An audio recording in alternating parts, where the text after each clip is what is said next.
आज के इस लेक्चर में मैं आप सभी को एक बहुत ही इंपॉर्टेंट एस्पेक्ट को टीच करने जा रहा हूं, जो कि इंटायर यूएस गैप और इंटायर आईएफआरएस के करिकुलम का एसेंशियल पार्ट है। Very very essential part. तो जैसे जैसे बच्चे जुड़ रहे हैं हम इसको स्टार्ट करेंगे। कुछ बच्चे लेट आते हैं। चलिए, बच्चे तो आते रहेंगे धीरे धीरे, पर हमें हमारे काम को आगे बढ़ाना है।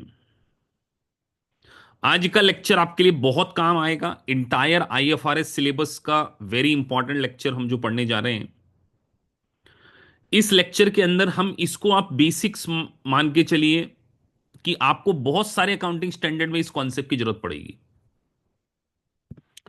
तो उस कॉन्सेप्ट का नाम है सर, आप सभी को सबसे पहले यह पता होना चाहिए कि आईएफआरएस जो है वो फेयर वैल्यू कॉन्सेप्ट पे काम करता है। फेयर वैल्यू हमें निकालनी पड़ेगी कई बार। तो जब फेयर वैल्यू के बारे में हम बात कर रहे हैं, तो हमें फेयर वैल्यू को डिटरमाइन करते आना चाहिए। तो जब आप बहुत सारे अकाउंटिंग स्टैंडर्ड पढ़ेंगे तो आपको इसकी जरूरत पड़ेगी। अब मैं आपसे एक क्वेश्चन पूछूंगा, क्योंकि लाइव सेशन है तो थोड़ा सा इंटरेक्टिव रखना चाहिए। बीच बीच में बच्चे, थोड़ा मेरे को लिखने में इशू आ रहा है क्योंकि बार बार बच्चे ज्वाइन कर रहे हैं। सभी लोग थोड़ा सा टाइम से आ जाएं बेटा, एक एक दो मिनट पहले ही आ जाया करो। क्वेश्चन मैं आपसे ये पूछना चाह रहा हूं कि लेट से आपके पास एक कस्टमर आता है। एक नहीं, दो आते हैं, मिस्टर ए और मिस्टर बी। और आपसे एक बात करता है, गुड्स को हम बाय करेंगे कैश में और एक इंस्टॉलमेंट में। तो आप मानकर चलिए मिस्टर ए जो है वो कैश में बाय करना चाहते हैं। Mister A interested to buy in cash, लेकिन मिस्टर बी जो है वो आपसे इंस्टॉलमेंट में पेमेंट पेमेंट देने को रेडी है, आपको इमीडिएटली पेमेंट नहीं देना चाहते। मैं अब आपसे क्वेश्चन पूछता हूं कि आपकी प्राइस में आप किससे ज्यादा प्राइस चार्ज करोगे। सिंपल सा क्वेश्चन है मेरा आपसे। सबसे पहले तो मेरा क्वेश्चन आपसे यही है, जैसे जैसे बच्चे ज्वाइन कर रहे हैं तो आप सभी का कहना होगा कि सर जो पर्सन हमें इंस्टॉलमेंट दे रहा है, इंस्टॉलमेंट में दे रहा है, हम उससे कुछ एक्स्ट्रा चार्ज करेंगे। इस एक्स्ट्रा को आप लोग किस नाम से जानते हो? इस एक्स्ट्रा को कुछ नाम से आप जानते होंगे ना। इस एक्स्ट्रा को हम बोलेंगे सर फाइनेंस चार्जेस। जी सर, फाइनेंस या इंटरेस्ट एक्सपेंसेस। जी सर, फाइनेंस चार्जेस और इंटरेस्ट एक्सपेंसेस के नाम से हम इसको जान सकते हैं। अब अगर आपसे यह बोला जाए कि आपने 10,000 था और मान के चलिए मार्केट में इंटरेस्ट रेट 10%। बिल्कुल सिंपल भाषा में समझना है, इंटरेस्ट रेट 10%। जी सर, हम समझ गए कि इंटरेस्ट रेट मार्केट में 10%। तो लेट से उसने आपको एक साल बाद पैसा देना था, तो आपने उससे कितने चार्ज किए होंगे? अगर मार्केट में इंटरेस्ट बोला मैं अभी नहीं दे रहा, आप अभी वाले को तो 10,000 में गुड सेल कर रहे हैं, लेकिन जो एक साल बाद पैसा देगा उससे कितना चार्ज करने की कोशिश करोगे? तो आप ऐसा बोलोगे सर हम उससे क्या करेंगे, 1,000 एक्स्ट्रा ले लेंगे, 10% निकाल के 11,000। अगर वही पर्सन आपको 2 साल बाद पेमेंट देने की बात करता, तो 2 साल बाद तो आप कितना चार्ज करते उससे? तो आप फिर बोलते सर इस 11,000 के ऊपर और 1,100 ले लेते। तो आपने क्या किया, 11,000 प्लस 11। वो आपको बोलता नहीं मैं तो आपको 3 साल बाद दूंगा, तो आप और क्या करते? आप बोलते सर उससे 12, इसके ऊपर 10% इंटरेस्ट और ले लेते, +1210। ये बात आप नॉर्मल तरीके से तो समझ जाते हो ना कि हाँ सर ये बात अब हमको समझ में आ गई। कितने लोगों को ये पूरा कॉन्सेप्ट क्लियर हो गया? तो सर इसका मतलब हम अगर ये पढ़ें तो हम ये बात बोलना चाह रहे हैं, इस 10,000 में 1,000 एलिमेंट क्या है, इंटरेस्ट का है या फाइनेंस का है? इस 12,100 में एलिमेंट ऑफ इंटरेस्ट कितना है? 2,100 का है। और इस 13310 में इंटरेस्ट कितना है एलिमेंट? ये बात आप आज समझ गए जब मैंने आपको सिंपल भाषा में समझाया। क्या क्लास में कोई ऐसा स्टूडेंट है जो ये नहीं समझा है? क्योंकि अगर आपको फाइनेंस का प्रॉपर स्टूडेंट बनना है, आप लाइफ में फाइनेंस और अकाउंटिंग में एक्सेल करना चाहते हैं, तो ये बात आपको बहुत ही आसानी से समझ में आ जाना चाहिए। क्या सभी लोग अग्री करते हैं कि yes sir, we are very much ready, कि यस सर ये बात हमको सबको समझ में आ गई होगी? आज बेसिक लेक्चर है आज का। लेकिन आपको एक चीज और समझ में आनी चाहिए कि सर ये 3310 जो है वो 3 साल का इंटरेस्ट है, ये भी समझ में आना चाहिए। ये 2 ईयर का है और ये 1 ईयर का, ये भी समझ में आ गई होगी आपको, क्योंकि मैं से सिंपल भाषा में लिख रहा हूं ना, इसलिए आपको समझ में आ रही होगी। लेकिन जब आप क्वेश्चन देखेंगे तो शायद आपका माइंड इस बात को क्लिक ना करे कि अच्छा ऐसा कैसे, लेकिन अभी आपको समझ में आ गया। अब आप फ्यूचर में तो नहीं आप भूलेंगे। अगर मैं आपसे ये कहूं ये 10,000 और ये 1310, इसको आप डिफाइन करें तो क्या कह सकते हैं? आज आज अगर मैं डिफाइन करना चाहूं टुडे,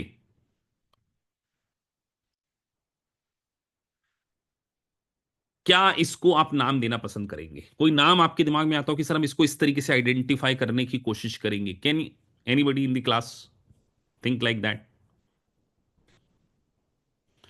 सर हम इसको ये कह सकते हैं कि this is our present value.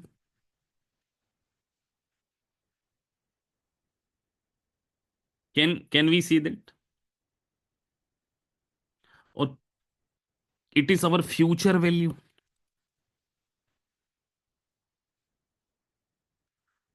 Sir 3310 is finance,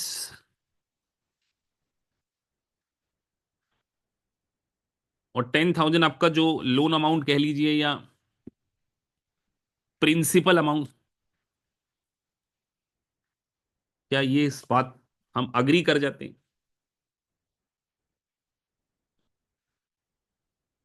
और क्या आप अपनी ब्रेन की ट्यूनिंग इस तरीके से कर सकते हो sir, whatever amount we are going to receive in future, उसमें हमेशा एक एलिमेंट होगा।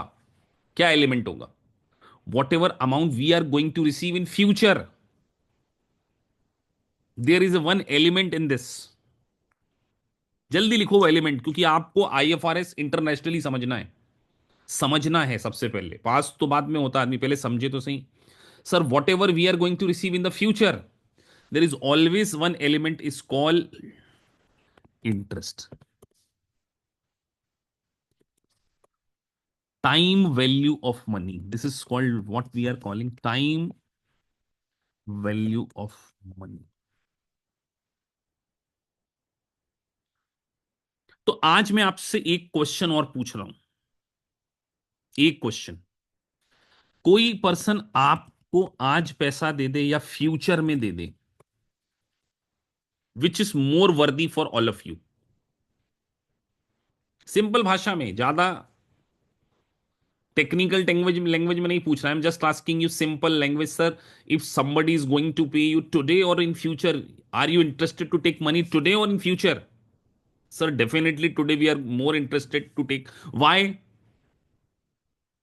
क्यों? लेकिन क्यों? Why we are so keen to take money today? What are the reason? Sir because today we can invest this amount, और अगर हम उसको आज इन्वेस्ट कर सकते हैं तो इसका मतलब हम उसमें कुछ इंटरेस्ट अर्न कर सकते हैं। और बिना विनीता रॉय ने बड़ा अच्छा वर्ड लिखा, sir risk factor are also there. Accounting risk factor को रिकॉर्ड नहीं करता, अकाउंटिंग मॉनिटरी फैक्टर को तो रिकॉर्ड कर लेता है। जी सर, तो अब अगर, तो अब आप मैं से एक आपसे बात पूछूं कि जो भी अमाउंट फ्यूचर में मिलना है उसकी आज वैल्यू ज्यादा होगी या कम होगी? मेरा थोड़ा वर्ड समझो। कोई आदमी आपको बोले फ्यूचर में मैं आपको 10,000 दूंगा, तो आज उसकी वैल्यू 10,000 होगी या 10,000 से ज्यादा होगी? बस ये बात आपको समझाना है मुझे, आपने बताना है। If someone is going to pay 10,000 in future, क्या उसकी वैल्यू आज 10,000 से ज्यादा होगी या 10,000 से कम होगी? बस ये लिख दो बेटा। ये लिखना, मैं चैट पढ़ रहा हूं आपकी, मैं देखना चाह रहा हूं आप ये सोच रहे हैं कि नहीं। जो जो गलत लिख रहे हैं उनका भी मैं उनका नाम पढ़ रहा हूं। एक बंदे ने मोर बोला है, प्रतीक, उर्वशी मोर, रीना मोर। ऑब्वियस सी बात है सर, आज उसकी वैल्यू लेस देन 10,000 होने वाली है यार। कहीं ना कहीं फ्यूचर में, आज अगर हमारे पास 9,000 होगा, उस पे इंटरेस्ट मिलेगा, तभी तो वो फ्यूचर में बढ़ेगा। मान के चलो 1,000 रुपए इंटरेस्ट, मान के चलो। तो सर, जो भी अमाउंट फ्यूचर में मिलता है, उसकी वैल्यू आज हमेशा क्या होती है, कम होती है। बात समझ में आती है?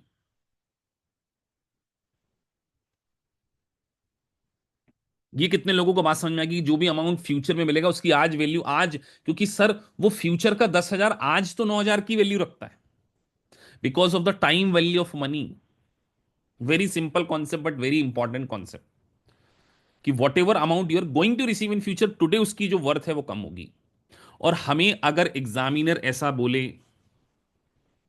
कि 10% इंटरेस्ट रेट है या रिस्क जो भी डिस्काउंटिंग रेट है, और वो जो 13310 आपको फ्यूचर में मिलने वाला है आज से 5 साल बाद, फ्यूचर लायबिलिटी,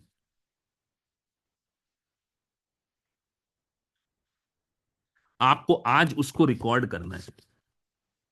कितने पे रिकॉर्ड करोगे? सिंपल सी भाषा में पूछ रहा हूं। कितने लोग अग्री करते हैं 13310, और कितने लोग डिसअग्री करते हैं 13310? वेरी गुड अर्चना। जल्दी बेटा, आप लोगों को, आप देखो पार्टिसिपेट नहीं करोगे तो मजा नहीं आएगा आपको पढ़ने में। गलत बोलो, चल जाएगा, बट बोलो। सर ऑब्वियस सी बात है कि अगर वो फ्यूचर की लायबिलिटी, तो आज हमें उसको 10,000 पे रिकॉर्ड करना चाहिए, जो आपने इंटरेस्ट दिया था ना 10%। और ये टिका टिक्की मत मारो बेटा, ये एक्सेल पे 10%, ठीक है? Is it clear to all of you? मतलब सर क्वेश्चन में हमें, जब कभी भी आईएफआरएस के क्वेश्चंस करते समय कोई बोला 5 साल बाद पैसा मिलेगा, 10 साल बाद पैसा मिलेगा, 3 साल बाद मिलेगा, हमेशा उसकी क्या निकालना है हमें? क्या ये बात आपको याद रह जाएगी बेटा? या जब मैं आपको क्वेश्चंस करा रहा हूंगा तब आपको, या आप मेरे प्री रिकॉर्डेड सेशन देखोगे जब मैं उसको प्रेजेंट वैल्यू निकाल रहा हूंगा, तो आप इस बात पे माइंड तो नहीं करोगे कि सर ये प्रेजेंट वैल्यू क्यों निकाल रहे हो आप? माइंड तो नहीं करने वाले हो आप? क्या मुझे मेन करिकुलम में, जब आप मेरे कुछ pre recorded self learning mode पे कुछ वीडियोस देखोगे आप प्रीवियस सेशन के, उसमें मैं जहां बोल रहा हूँ अच्छा इसकी प्रेजेंट वैल्यू कैलकुलेट कर लो, तो आपको ये बात याद आ जाएगी कि सर ने कभी बताया था हमें मेन क्लास में? हाँ या ना तो लिख दो बेटा कि यस सर आ जाएगी। चलिए, तो ये बात आपको याद आ जाएगी। अब मैं आपको एक कॉन्सेप्ट सिखाने जा रहा हूं बेटा, ये टिक्का टाक्की जिसने करी सबसे पहले हटा लो यार। देखो इससे समय खराब होता है, वैसे मैं भी मिटा सकता हूं, लेकिन ऐसा मत करो। हीरो मत बनो बेटा, जो भी क्लास में ये कर रहे हैं, उससे क्या होता है देखो, 2-3 मिनट खराब हो जाते हैं। चलिए आगे बढ़ते हैं। अब हम आपको एक कॉन्सेप्ट सिखाने जा रहे हैं टाइम वैल्यू ऑफ मनी का, लेकिन हम आपको सिर्फ normal time value of money के अकॉर्डिंग नहीं सिखाने जा रहे। हम आपको एक रिवेन्यू मॉडल सिखाने जा रहे हैं, रिवेन्यू मॉडल, जो कि आपको आईएफआरएस के अकॉर्डिंग काम आएगा। आईएफआरएस और यूएसए गैप दोनों में ये वेरी इंपॉर्टेंट कॉन्सेप्ट, क्योंकि मेन करिकुलम से ज्यादा हमें इसको यहां पर समझना है। अब मैं आपसे एक बात बोलता हूं कि एक कस्टमर आपके पास आता है, इसका नाम है मिस्टर जॉन। उसने आपको बोला कि मुझे आपका गुड्स बाय करना है, और आई एम गोइंग टू पे इन 5 इंस्टॉलमेंट। और उसने आपको एक इंस्टॉलमेंट फिक्स बताई है,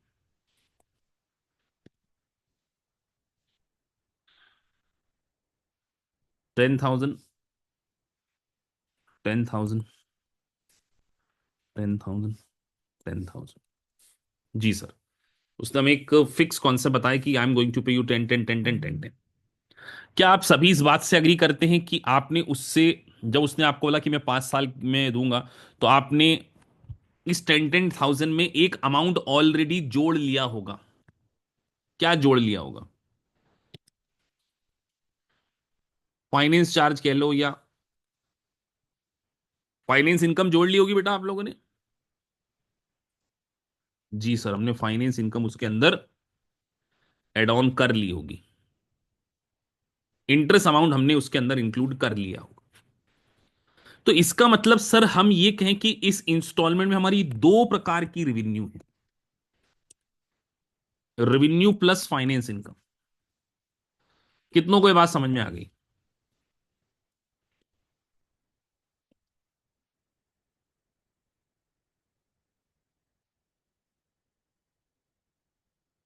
अग्री करते हैं सभी लोग कि सर इस टेंटेंट के अंदर एक हमारी रेवेन्यू, रेवेन्यू मतलब सेल ऑफ गुड्स, और फाइनेंस इनकम मतलब जो समय के कारण हमें पैसा मिलना चाहिए, टाइम वैल्यू ऑफ मनी। अब आपसे एक क्वेश्चन एक अगला पूछा जाता है, किस प्रकार की इनकम को इमीडिएटली रिकॉर्ड करना चाहिए, सेल वाली या फाइनेंस वाली? आपने बताना है। तो you will say that you all are agree कि सर इमीडिएट रिकॉग्निशन तो सेल्स होनी चाहिए, फाइनेंस तो ओवर द पीरियड होगा ना। अब आपको अगर क्वेश्चन ने दे दिया जाए कि हम जिस कंट्री में रहते हैं वहां पर इंटरेस्ट रेट 10% है, तो क्या आप लोग रेवेन्यू और फाइनेंस इनकम को अलग अलग करके बता सकते हो? 2 मिनट का समय आपको दिया जाता है, सिर्फ 2 मिनट। तो सर आपने हमसे एक क्वेश्चन पूछा कि हमें रेवेन्यू और फाइनेंस इनकम को अलग करना है इस क्वेश्चन में। तो आप सब इस बात को अग्री करते हैं कि इस 10,000 को के अंदर ऑलरेडी इंटरेस्ट जुड़ा हुआ है, फाइनेंस इनकम जुड़ी हुई है? इस पे अग्री करते कि नहीं करते? अगर मैं इस टेबल के अंदर सबके अंदर फाइनेंस इनकम को अलग कर दूं तो बाकी अमाउंट रेवेन्यू का आ जाएगा।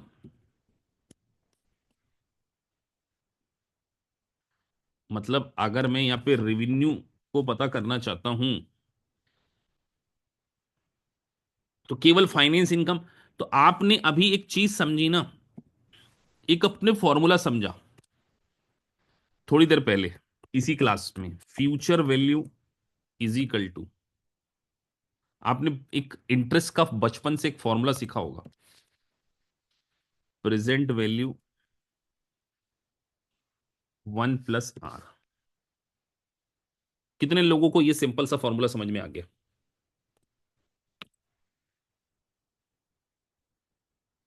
क्या आपने 11वीं 12वीं क्लास में इंटरेस्ट का सिंपल सा फॉर्मूला सीखा होगा? तो सर इस क्वेश्चन में तो 10,000 फ्यूचर वैल्यू है, ये 1 साल बाद मुझे 10,000 मिलने वाला है, मुझे प्रेजेंट वैल्यू पता करना है और उसकी पावर 1 लगा देते क्योंकि अभी 1 साल बाद पता करना है। तो अगर मैं सिंपल सा ऐसा लिख दूं, 10,000 डिवाइडेड बाई 1.10, तो ये 9091 इज ए प्रिंसिपल, और इसके अंदर कहीं ना कहीं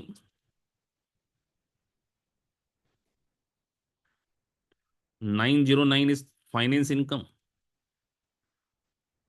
और और जो प्रिंसिपल कह लो आप, या जो भी आपको भाषा में कहना है वो ये।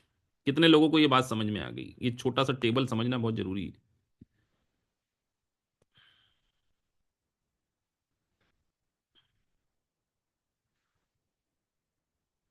फाइनेंस और रेवेन्यू।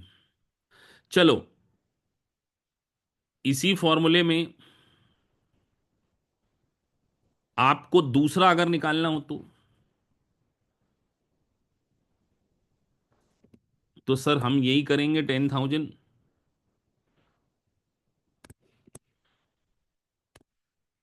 डिवाइडेड बाई 1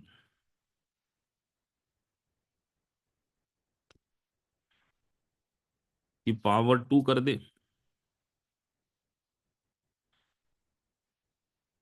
बात समझ में आई कि नहीं आई? तो अल्टीमेटली आपको ये सब टेबल से ज्यादा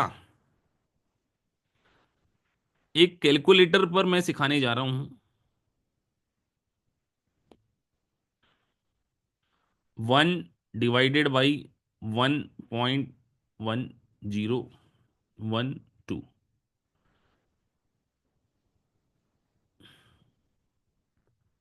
क्योंकि ये कैलकुलेटर वैसा वाला नहीं है।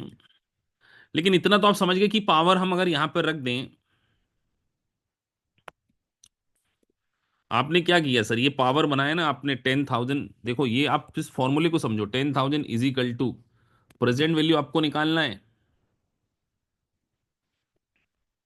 और 1 + R की पावर 2 करना है।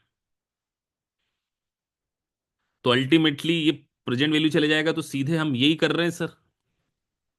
10,000 को डिवाइड कर रहे हैं, 10,000 को किससे डिवाइड कर रहे हैं, डिवाइडेड बाई 1.10 हमारा इंटरेस्ट है, और इसकी पावर अगर हम यहां करें 2, तो 8264 आता है। तो ये 8264 के अंदर कहीं ना कहीं क्या जुड़ा हुआ है, इंटरेस्ट जुड़ा हुआ है।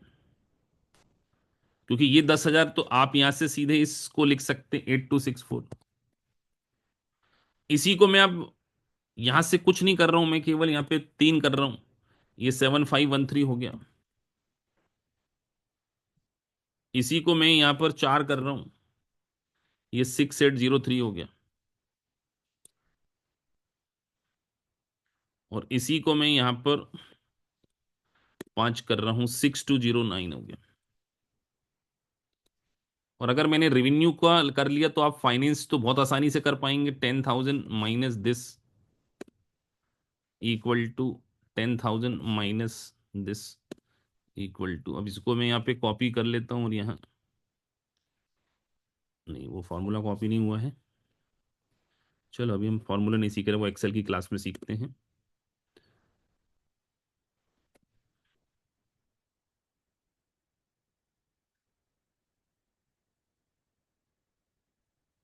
ठीक है, हो गया।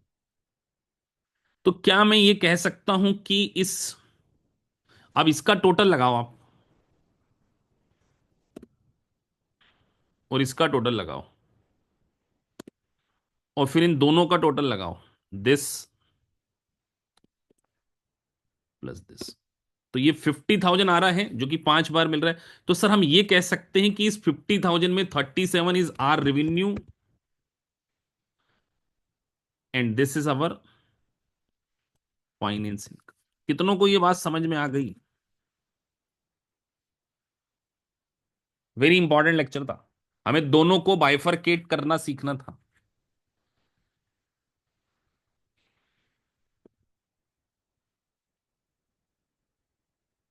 Is it clear to all of you? क्या अगर मैं अभी आपको एक फिगर दूं, आप एक्सेल पे मुझे बनाकर अभी राइट नाउ मेल कर पाओगे? अभी क्या अभी?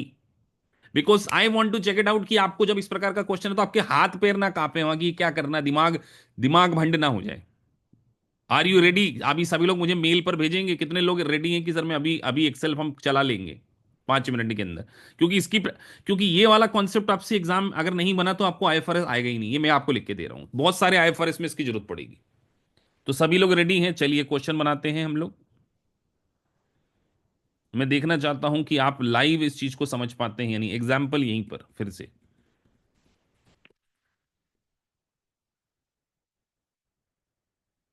आपने कस्टमर आया, पहला एग्जाम्पल, उसने बोला कि मैं आपको 20,000 नेक्स्ट 5 ईयर तक देने वाला हूं, और इंटरेस्ट रेट मार्केट में 12% है। सिंपल, मुझे आपने रेवेन्यू बताना है, एज वेल एज आपने मुझे फाइनेंस इनकम बताना है। बस इतना आपने करना है। शुरू हो जाओ बेटा, 5 मिनट के अंदर मेरे मेल पर टेबल आ जाना चाहिए। मेरा ईमेल आईडी लिख लो, पर्सनल, IAMCA@gmail.com।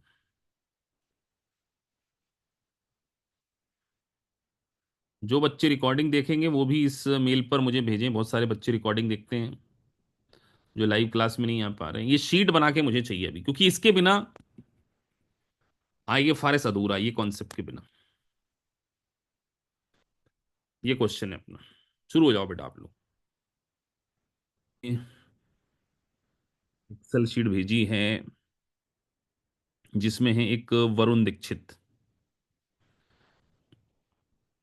इनका आया 21.121505 इन्होंने।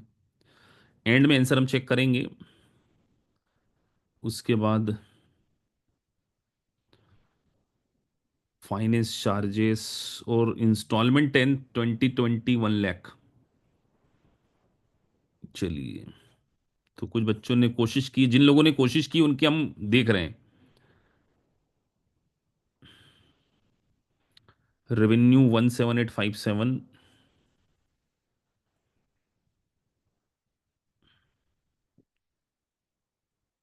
इन दोनों का टोटल मिला के 1 लाख होना चाहिए। मतलब एटलीस्ट आप लोगों को थोड़ा सा अब ये 89 आया है, कुछ का अलग आया है, लेट्स चेक इट आउट। किसका सही आया है ये भी पता चलेगा।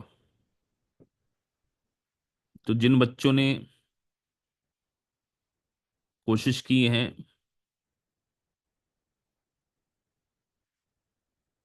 सैंपल बेसिस पे मैंने देख लिया है कि 72 मोर और लेस, बहुत सारे बच्चों का आंसर 72 और 27 के आसपास है।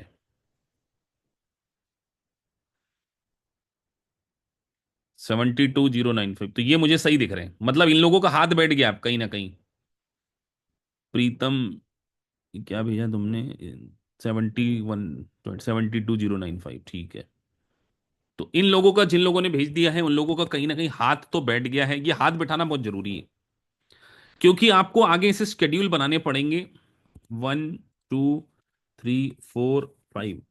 और मैं बार बार बोल रहा हूं कि एक्सेल इज ए फ्यूचर। क्यों हम आपको साथ में एक्सेल की ट्रेनिंग कई बच्चों को प्रोवाइड कर रहे हैं? क्योंकि अगर आपने ये चीजें सीख ली तो एक आपका काम फास्ट एंड फ्यूरियस हो जाएगा। और फाइनेंस के अकॉर्डिंग सिखा रहे हैं हम आपको, ऐसे थोड़ी सिखा रहे हैं।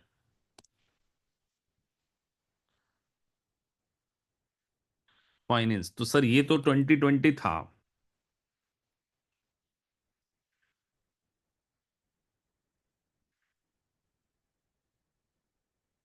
तो आपने रेवेन्यू पता करनी थी। 20 था या, हाँ 20 था, डिवाइडेड बाई 1.12। इसमें तो कोई दिक्कत ही नहीं थी सर, ये तो सबका होना चाहिए था। माइनस दिस, ये तो आपने सर अभी सिखाया था हमें। 2143 राउंड फिगर में।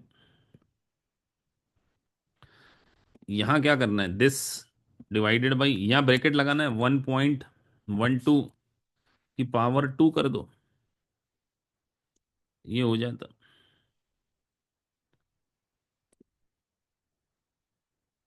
नहीं, यहां पर गलत कर दिया मैंने, वो नीचे ही कर देते हैं हम। तो सर आपने, अच्छा फॉर्मूला सबको समझ में आया कि नहीं आया? नहीं, कई बच्चों को वापस से एक बार बोल रहे हैं कि सर हमको समझ में नहीं आया कि फॉर्मूला क्या था। अरे future value is equal to present value, 1 + R, मतलब इंटरेस्ट और पावर N। ये एक्चुअली में फॉर्मूला है। एग्जाम में आप चाहो तो ये फॉर्मूला भी लिख सकते हो, जब आपको वहां पर कैलकुलेट करना है, ये लिख लो। तो सर फ्यूचर वैल्यू आपकी 20,000 थी। जी सर, 20,000 थी। उसके बाद आपने 1 + 1 2 की पावर 2 करी थी, तो ये आया था। तो यहां हमने लिख दिया, राउंड फिगर में लिखे हम।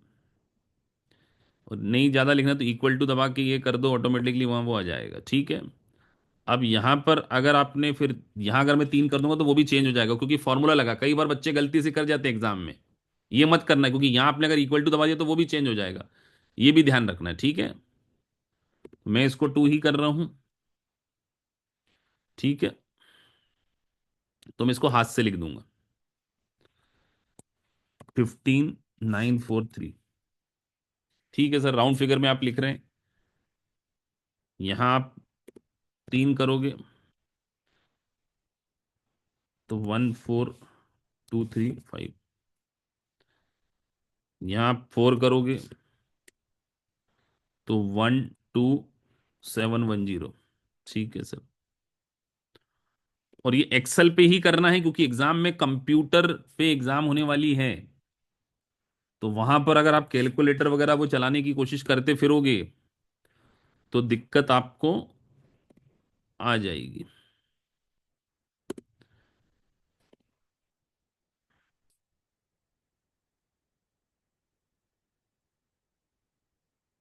इक्वल टू,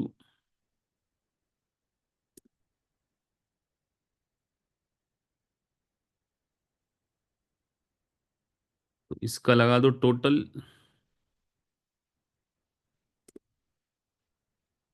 इसका भी लगा दो टोटल। तो ये आप लोगों का आंसर था। This is the correct 72। कितने बच्चों का यही आंसर था बेटा?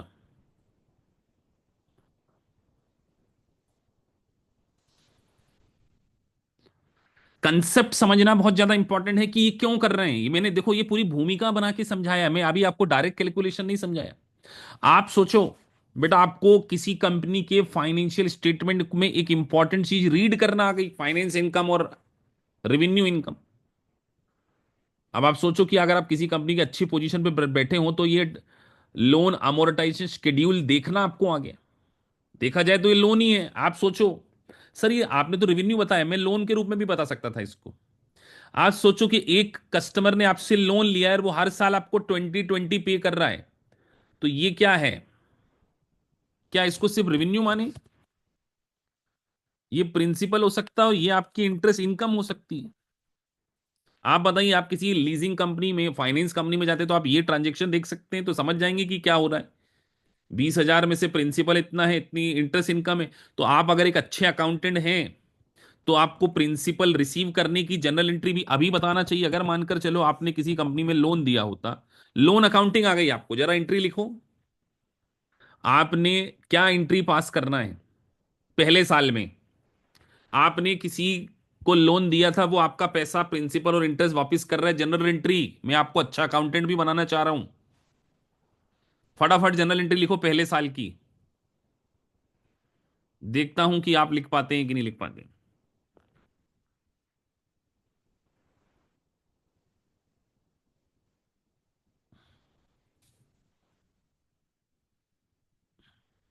जल्दी बेटा जल्दी, जनरल एंट्री फटाफट लिखो। नहीं तो मेरे हाथ चल जाएंगे, 2 2 सेकंड में ही मैं फटाफट लिख दूंगा एंट्री। कीबोर्ड पे मेरे हाथ फड़फड़ा रहे हैं, मुझे लिखना है।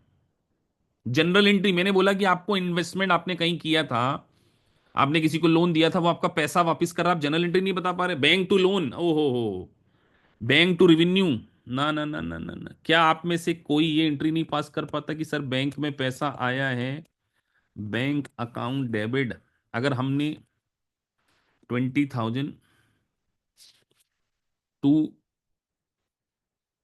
लोन, जो अगर हमने एडवांस या हमने जो इन्वेस्टमेंट किया था, हमने किसी को लोन दिया है तो इन्वेस्टमेंट में हमारा पैसा आ रहा है 17,857।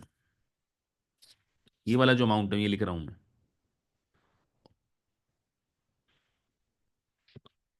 टू,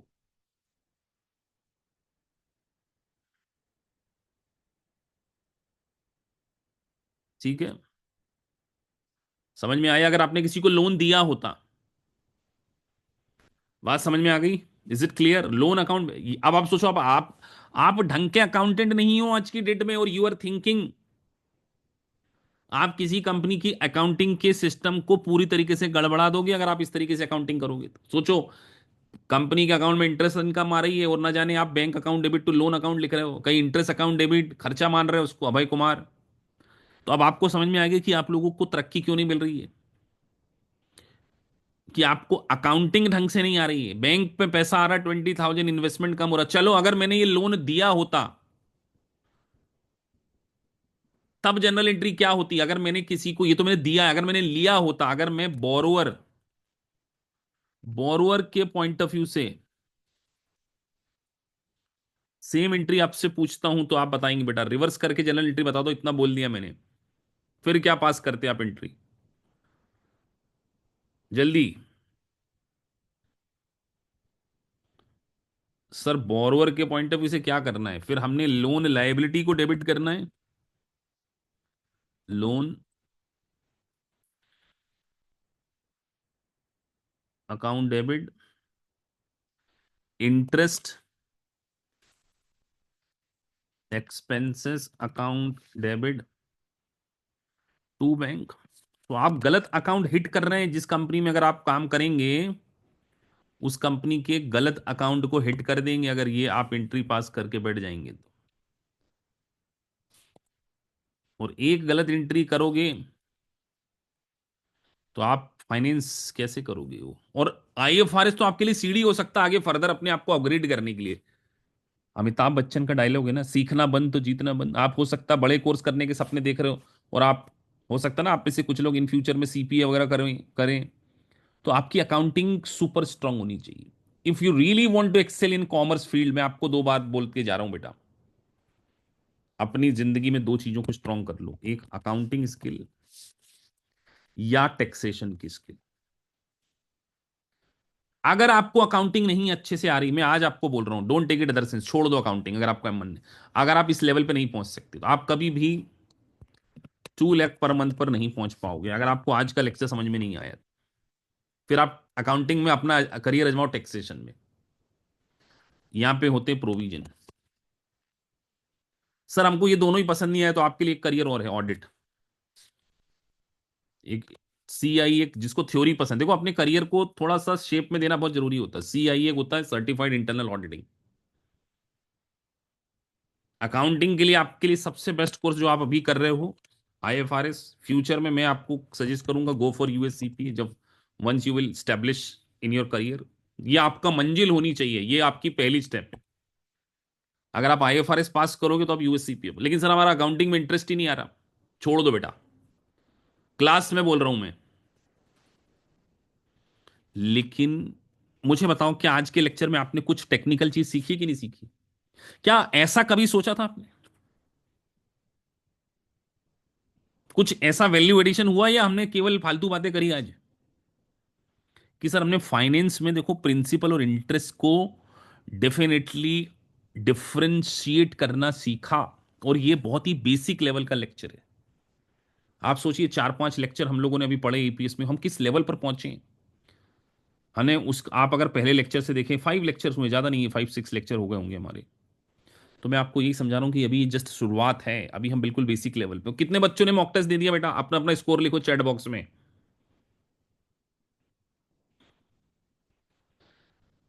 अपना अपना, प्रीतम 86, अपना अपना स्कोर लिखते जाओ बेटा। विकास कुमार 86, पराग 47, हाजिरी लगाते जाओ अपनी।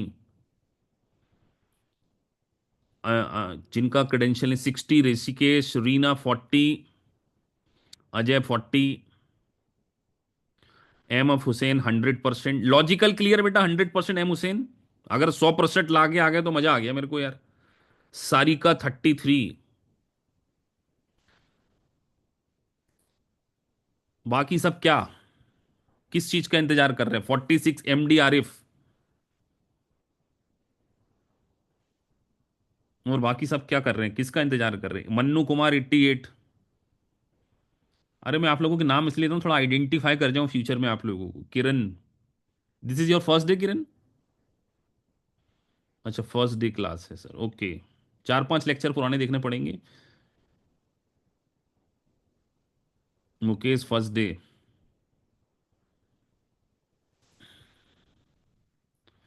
तो आज आप लोगों को एक सीखने को मिली है, और एक छोटा सा होमवर्क मैं आपको दे रहा हूं, माइंड स्ट्रेचिंग। अभी आपने एक चीज नोटिस करी कि वो जो कस्टमर आया था वो बोल रहा था मैं आपको इंस्टॉलमेंट में पेमेंट करूंगा, ऐसा बोला था ना उस कस्टमर ने।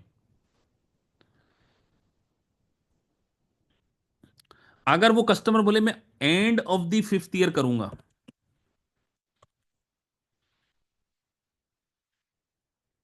वो बोल रहा है कि आप मुझे गुड्स जो है सेल अभी करो, आई विल पे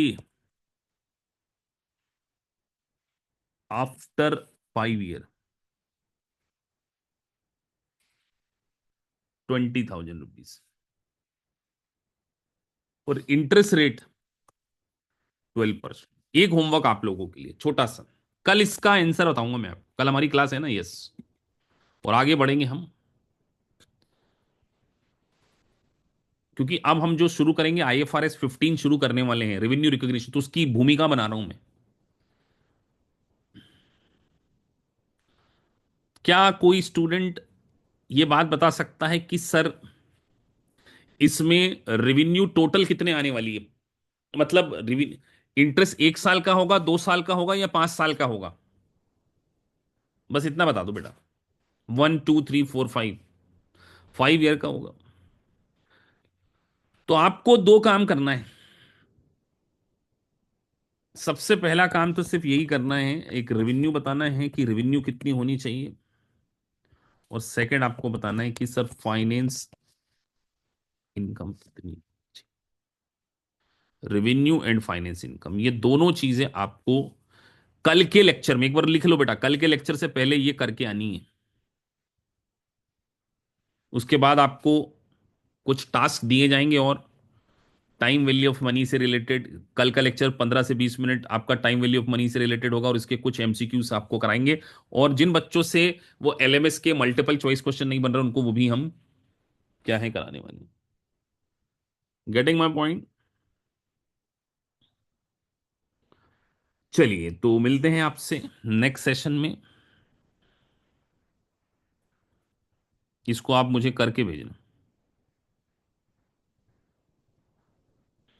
मैं अभी क्या बोलते हैं, एक अच्छा, मैंने एक नंबर भी ग्रुप पे डाल दिया है, स्टूडेंट कोऑर्डिनेटर का। आप उनसे बात कर लीजिए किसी भी प्रकार की, अगर आपको इशू आए कोई बुक्स वगैरह से रिलेटेड, LMS से related, just I just put it student coordinator number, so वो आपको सारा गाइड करेंगे।